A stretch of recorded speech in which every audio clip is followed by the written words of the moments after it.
Welcome to the Niche Podcast, your weekly rundown of the biotech, clinical research, and life science industries. I'm your host, Dr. Noah Goodson. This week, Thermo Fisher Scientific spends $1 billion.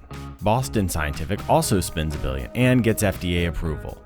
Verve pulls $94 million for CRISPR in humans, and Vera raises $80 million for Berger's disease. Thermo Fisher Scientific had a record-breaking year in 2020.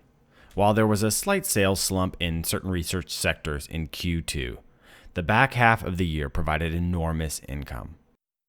Their Q4 totals are not publicly available yet, but we reported they saw a 36% increase in revenue in Q3 alone.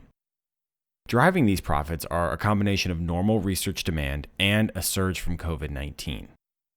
Thermo Fisher's core business model is as a supplier. When demand skyrockets, for example for novel COVID-19 testing kits, supplies become a major concern. Thermo Fisher, along with others, were able to step up and meet this crisis of demand. However, a global pandemic is not a long-term strategy. It's no surprise to see Thermo Fisher making major acquisitions.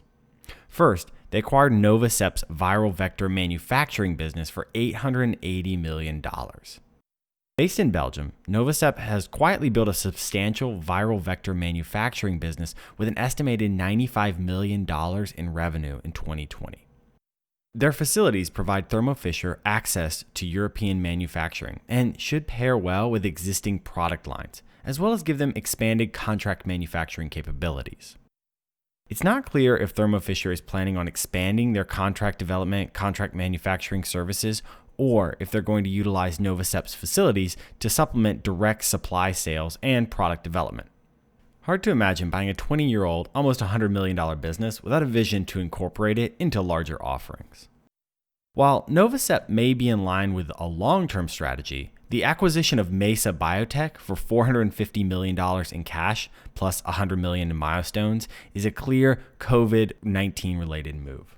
Mesa has developed an easy-to-use point-of-care COVID-19 test that's approved by the FDA and works in just 30 minutes through PCR.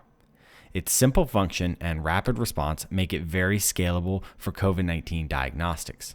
Additionally, the benchtop tool has clear integrative potential with the rest of Thermo Fisher's diverse diagnostic testing portfolio. This platform has been approved for use in other diseases, including the flu, giving it the potential to exist in every clinic across the planet. Thermo Fisher has led on that they expect a 25% increase in revenue in 2021. Those are numbers of a company that's in early growth, not its 75th year in business.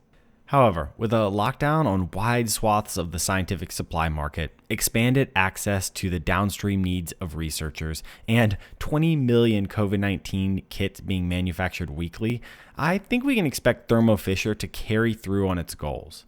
The real question is, how will they position for the long term? Does Novocep signal a move to more CMDO work? The Niche is brought to you today by the Scope Method LLC. The Scope Method helps companies develop clear vision and strategic processes. Whether you need fresh eyes on your data, independent risk assessment, or are pivoting into a new therapeutic space, the Scope Method will help you focus close to re-examine what you know and look ahead to where you want to go. Find out more at thescopemethod.com. Boston Scientific has acquired the medical wearables company Preventice Solutions in a deal worth more than $1.2 billion. Preventice has grown a $158 million revenue company delivering cloud-based integration of wearable cardiac monitors. Boston Scientific has recently pushed into implantable cardiac monitors. The acquisition of Preventice is complementary to their growth in a space they estimate to be worth $2 billion.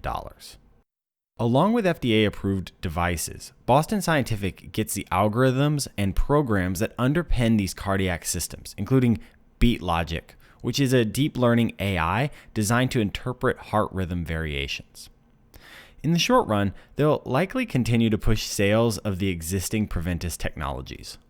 Long run, you may see them use this as a ramp into their own solutions. As in, oh, you like our wearable? You'll love our implant. Boston Scientific has owned 22% of Preventice since 2015, so this is not a surprise move.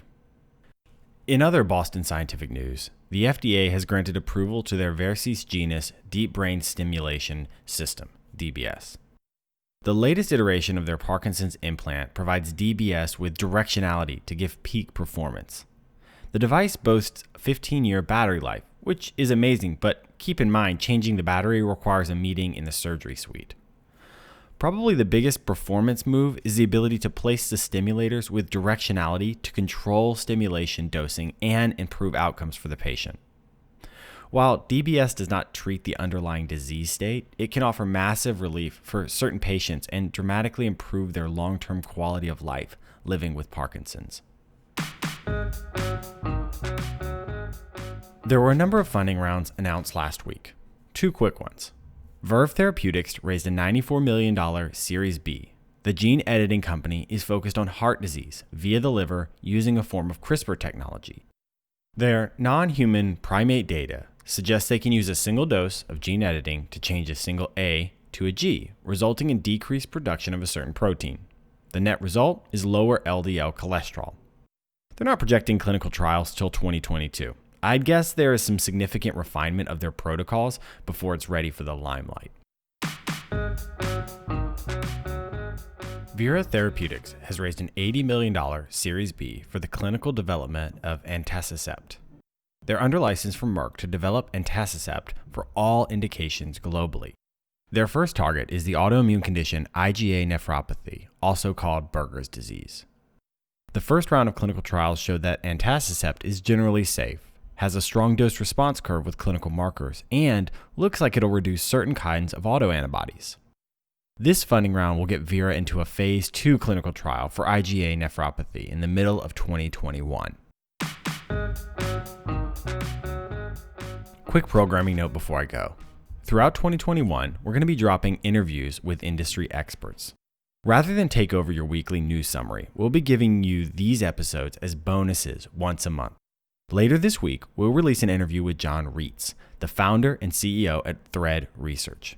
He educates me on ECOA, the complexities in the space, and how we can think about decentralized clinical trials moving into 2021. If you're interested in clinical research at any level, you'll want to check it out. Thanks for joining me on the Niche Podcast, your weekly summary of the top news in the biotech, clinical trials, and life science industries. You can learn more at thenichepod.com or find us on your favorite podcast app. Like, comment, subscribe, and most of all, share with your friends. If you like what you hear, please rate and review. It really helps us. Once again, I'm Dr. Noah Goodson, and I'll see you next week.